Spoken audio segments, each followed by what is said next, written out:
The wild card races are heating up in both conferences. Alex Ovechkin passes up an empty net goal. And does anybody know what goaltender interference is? We've got all that and more on today's Locked On NHL podcast.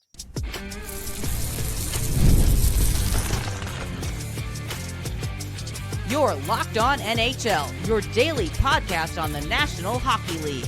Part of the Locked On Podcast Network, your team every day. Welcome, everybody, to the Wednesday edition of the Locked On NHL podcast, part of the Locked On Podcast Network, your team every day. I want to thank everyone who makes Locked On NHL your first listen every day. Don't forget to subscribe on YouTube or wherever you listen to podcasts so you get new episodes as soon as they drop. I'm Gil Martin, subbing in today, and I'm here with Mike DeStefano. And Mike, it's been a crazy time since the trade deadline passed and lots going on. How about let's start with Alexander Ovechkin. 3 assists, but here he is less than 10 goals away from tying Wayne Gretzky. And I think he did a very classy thing by passing up an empty net goal and allowing his teammate to get his hat trick. Yeah, and look, I think he deserves, some props for it. And Ovi, the great chase. It's been well documented. We've been talking about it for a while now. He's down to what, eight goals, I think it is at this point. Which is very fitting, a little number match there. And he had an opportunity to net one last night. And instead of taking that easy empty net shot, he gives it up to his to the young up-and-comer in Washington who's having a breakout season in Alexei Protash, a Belarusian player, I might add. And he ends up getting the puck over to him to score his first career hat trick. So a really cool moment, I guess, for Ovechkin. And maybe it just has something to do with, Ovi scored a lot of empty netters this season. And maybe even he starting to feel like scoring empty netters is a little cheap when it comes to hunting down Gretzky's record. So he's down to, 8. Maybe he's like, I don't need to be taking these cheapies anymore. I'm pretty close at this point. I think it means more for my teammate to have his first ever hat trick. And if I can help him get there, maybe that was what was going through his mind yesterday. So not something you typically see. And I'm sure a lot of OV fans who are hoping he breaks his record as soon as possible, not loving the fact that he's given up easy goals like an empty netter, but I'm sure his teammates loved it. That's probably why they love him. Yeah, I think so. And I think it also sort of on a different level speaks to his confidence. It's like, you know what? My chances will come. I will get the 8 goals. And, this is my teammate's moment. I'm going to let him have his moment. My time will come. I'm not worried about getting the 8 goals. Yeah, no, I think that's exactly what it is. And it's not like Ovi has taken a back seat or anything this year. Like, he's still playing at an elite level. He's still scoring at an elite level, obviously. And like you said, he's getting his chances. I mean, I'm taking a look. It's not as though this guy's shots have gone down at all. He's still shooting at an elite pace and getting those opportunities. Over the years, he's been known as someone who's been a very high volume shooter, and he's been able to cash in on those. And once again, this year, you take a look, and he's got 186 shots. So he is definitely taking his fair share of opportunities this season, and they're dropping. He's got 17% shooting this year, which actually, if he finishes with a high shooting percentage like that, that would be the highest shooting percentage he's had in his career. How insane is that? That at 39 years old, he could potentially finish with the highest shooting percentage of his career, which going into it, what was the highest here? 15.4. I think 15.4 was the highest. That was back in 2019, 2020. And at 17.7 so far this year, he has a good chance to break that if he can continue to kind of put pucks in the back of the net here, the final 18 or so games. Yeah, and I think, 8 goals in 18 or so games is certainly realistic for Alexander Ovechkin. I think he does really want to get it done this year, though, to have that hanging over his head during the offseason. I mean, do you think the league prefers to get it done now, or if it is hanging there all offseason, is that something that would be a big buildup to the start of next season? For sure, it would be. It would actually be a really fascinating question to ask. If you could put some true serum into Garrett Bettman, would you prefer Ovi breaks the record this year, or have it kind of linger and keep this storyline alive for another few months and roll it into next year, the first few games? Because think too, like Washington ticket sales. I mean, from here on out, the closer he gets, those ticket sales are going to start skyrocketing. Everyone's going to want to be there for when it happens, right? And, that final game of the season, the Penguins are in town. Could you imagine if he gets it done in game 82 with the Penguins and Sidney Crosby in town? That would just be absolutely amazing and just a fairy tale ending for Sid to be in the building for when Ovi passes that record. That Crosby's going to feel, happy for him. But I bet you they would love it. Like the NHL would love it if they could keep this storyline going. But I'm with you. I think Ovi wants to get this thing over and done with this year, which maybe he should have took that empty netter last night, and that gives him a better opportunity, because if he finishes a goal shy after 82 games, he might be kicking himself for what he did, back in game 65. But I either way, it's a really fun chase, and at this point, I think it's more likely than not that he's gonna end up doing this thing, because he just seems to be on a heater. That team just can't lose. Like they're one of the best. They are the best team in hockey right now. They're tied, I guess, with the Winnipeg Jets in points, but they got higher points percentage, and currently in the driver's seat for the President's Trophy, which I think is just outstanding. Like you look at the season that Ovechkin is having. Like I don't know what's more surprising. Maybe it's Ovechkin, but like to you, the fact that Ovi is sitting here and he's to a point, he's 39 years old. He's got 33 goals in 49 games. But his team, the Washington Capitals, who last year barely made the playoffs, we're not really they got swept in 4 games to the Rangers. They look like they didn't belong, look like a team that was on the downswing. And all of a sudden, they're first place in the NHL with 17 games to go, 6 weeks to go. Like, what to you is the more surprising statistic? The fact that the Capitals are in first place here on March 12th, or that Ovi is 8 goals away on March 12th from breaking Gretzky's record?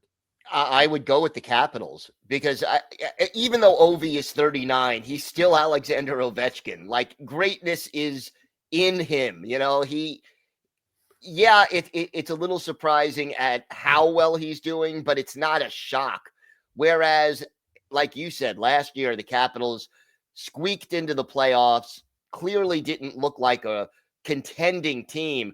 And for them to quickly turn this around, retooling on the fly, and just to have the best record in hockey right now, let's just say it wasn't on too many people's bingo cards when the season started. Absolutely not. Like, the great chase was there. Everyone was watching. Oh, maybe Ovi can get it done this year. Maybe, but probably not. Might be difficult. Depends on how slow of a start he gets off to. Well, the guy ripped 15 goals in the first 18 games. Then he got hurt, missed 6 weeks, and somehow is still in contention to break this record. 33 goals in 49 games is insanity for this guy. So I think he's going to get it done. I think he wants to finish it up this year. And then the next question is, once he gets it done, does he still want to play? But that's a question that I think will come this off season. Maybe that's why the NHL would prefer it linger, because then they know, all right, we got at least one more year of Ovi. Or if he scores, goal 894 in game 82 of the season, is he going to come back for a age 40 season? I don't know. I really don't know. No, that's a good question. And another sort of logistical question, will Wayne Gretzky start attending all Washington Capitals games? And how close, like if Ovi is within 3 goals, does that mean that Gretzky has to start going if he's going to be there? When do you start following Alexander Ovechkin around if you're Wayne Gretzky? If he plans to be in the building for when Ovi breaks his record, then I think it's mandatory probably at that point, because it's not out of the blue that like this guy can easily score a hat trick on any given night. So if he gets to within 3 goals, like Yeah, like if he's got that fire in his eyes and he feels like, oh, tonight's the night, you want to be in the building for that. So I think that there will be a little bit of a travel schedule if you're Wayne, and keeping an eye on what's going on with Washington and their schedule down the stretch. If he gets to within 3, yeah, I think you do start to travel alongside them. Going to be interesting and sets us up for an exciting finish this year. And if this is Ovi's last hurrah, how will the Capitals do in the playoffs? Lot of storylines to check out with the Washington Capitals right now. We have got a lot more to get to on today's show. We had a couple of goals called back in a game by goalie interference, but the question is, does anybody even know what it is anymore? That and the wild card races are heating up. We've got all that and more still to come on today's Locked On NHL podcast.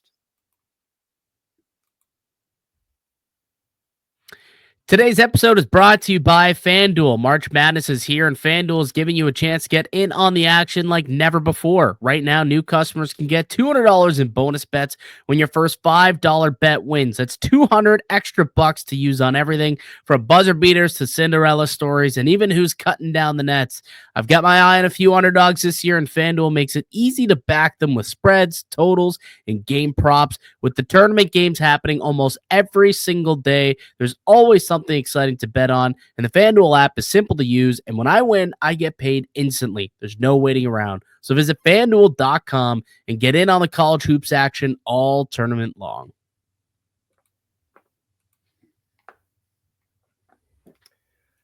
So last night, the New York Islanders were in LA, and they end up losing the game 4-1 with an empty netter at the end. But the Islanders had 2 goals called back by goaltender interference. A little different scenario in each one. More contact in the first one than in the second one. In fact, Anders Lee, who scored the goal, was called for goalie interference on the second one. And it just sort of got me to thinking, and it's something that's been an issue all year long.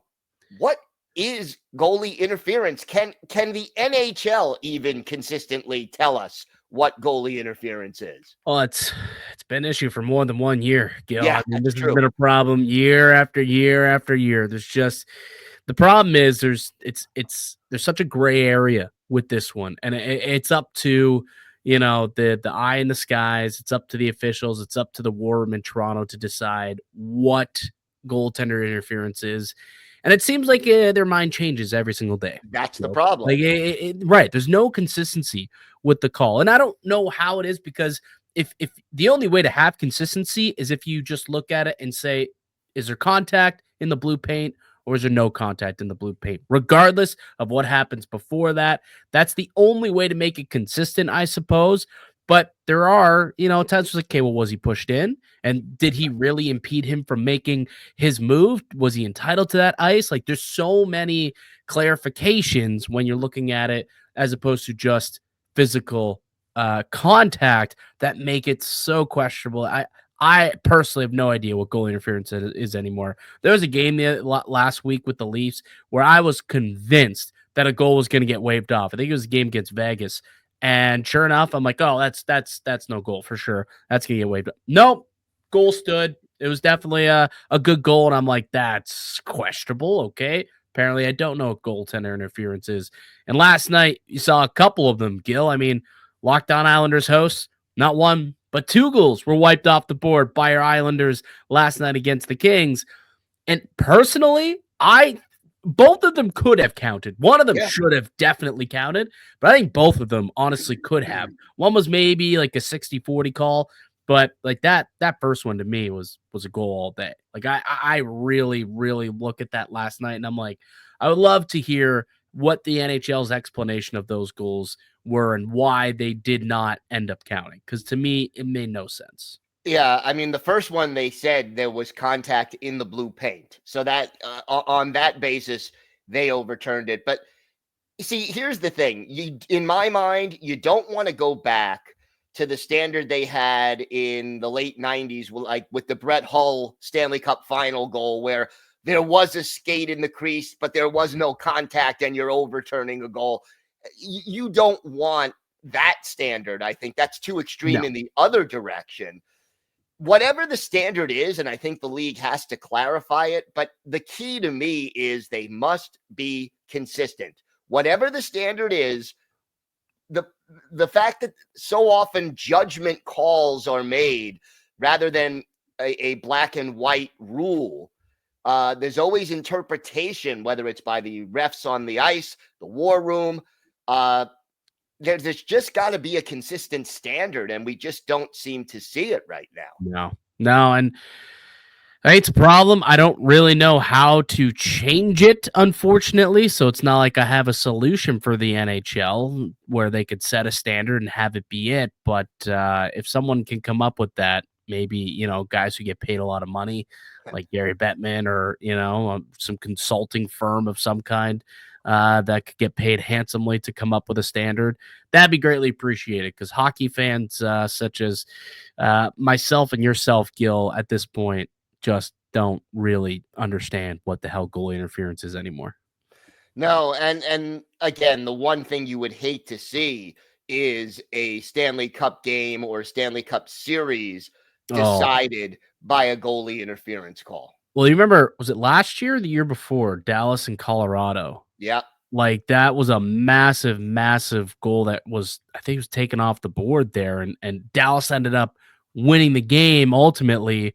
But that was a very questionable goal that they took off the board. And then I think it went to double overtime. And I want to say Duchesne ended up scoring. It was like Game 7, put them through the next round. But it really was a questionable goal at a very, very difficult time. Again, it didn't cost Dallas. They ended up winning the series. But there's going to be a time where there'll be an absolute uproar in the Stanley Cup playoffs, or maybe the Stanley Cup final could be a game-deciding goal at some point down the road here, where it's like, all right, let's figure this out. Almost like the NFL. Like, what, I don't know if you saw that the new Josh Allen rule, essentially, where they now are going to be putting chips inside the balls, which they should have been doing forever, and they're going to be able to see, okay, did someone get the yard to gain? And they now will be able to track this. That'll be in the yardstick or whatever it is. And they won't make that, decision anymore based on eye test. They can actually track it and find out if that ball passed the yard to gain. I think in the NHL, at some point, you'll have a similar situation. Instead of being proactive and figuring out the problem before it happens, it's going to happen, and then they'll have to react afterward. Guaranteed it's going to end up working out that way. Probably.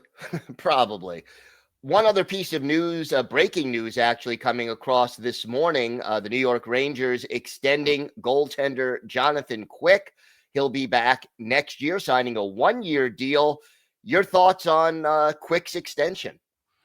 Yeah, I mean, kind of came out of nowhere, but like, Jonathan Quick has played really well for New York since he got there. I mean, last year, I think he played excellent to kind of keep things afloat. Took Igor Shesterkin a little bit to get going, and he kind of kept it leveled there for the Rangers. I think he's played decent this season. What's he got? 896, 8%, 314. So his numbers are starting to slip a little bit this year, but he's got a winning record, 9-6 and 2, 3 shutouts on the season. But I think he's just a veteran presence, and he's a guy who's won cups in his career. He's been a long time staple in the league between the pipes, and I think he's just a perfect veteran backup for a guy like Shesterkin.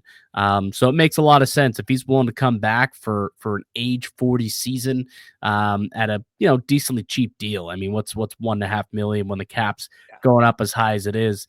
That's more than enough. I'd be willing to pay for a good, reliable veteran backup with cup pedigree.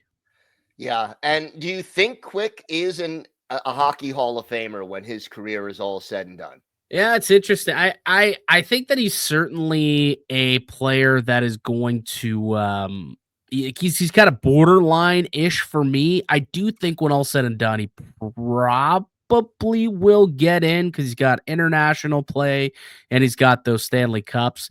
A 249 goals against average of his career, 911 save percentage. I don't recall. Is he a Vezina winner? Did he win a Vezina at any point in his career? I don't think I he am not had. sure off the top of my head, but I I, know he has 402 career wins. You mentioned yeah, the Stanley Cups, and now he has Conn 63 Smythe shutouts, won which a Conn. places him in the top 20. Yeah, and a Conn Smythe as well, which is big, but never actually won a Vezina trophy, which is Okay. kind of interesting or surprising, but didn't have that individual hardware. But 3 cups, and he was the starting goaltender for all 3 of those runs. That probably will get him in. Plus the longevity playing into 40 years. I mean, over 800 games at the NHL level. I think he'll get in, but I think he's not first ballot for me. But I think eventually we'll see Jonathan Quick in the Hall of Fame. I think so too. I think he belongs. I agree. Maybe not first ballot, but boy, he certainly has accomplished a lot, and I think he belongs in the Hall of Fame. Fun fact: he is a brother-in-law to former Islanders Matt Molson. Did you know that? Yes. Yeah, seeing this now online.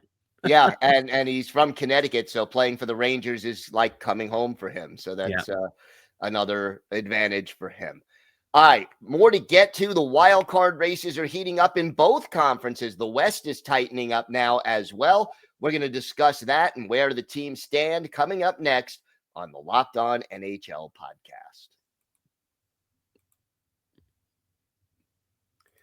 Today's episode is brought to you by Indeed. You just realized your business needed to hire someone yesterday. How can you find amazing candidates fast? Easy. Just use Indeed. When it comes to hiring, Indeed is all you need. Stop struggling to get your job post seen on other sites. Indeed Sponsored Jobs puts your post at the top of the page and helps you reach the right candidates faster.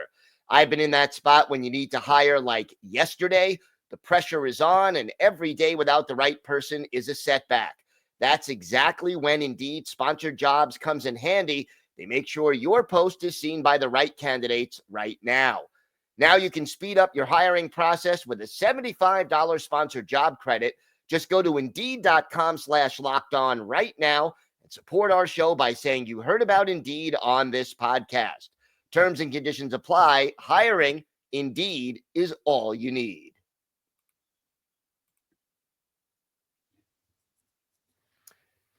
So these wild card races, they are getting even tighter. And, nobody seems to be able to pull away. But, still in the East, you have like 6 teams still in that fight for those 2 wild card spots. As of right now, it's the Ottawa Senators in the first spot and the Cinderella Columbus Blue Jackets in the second spot.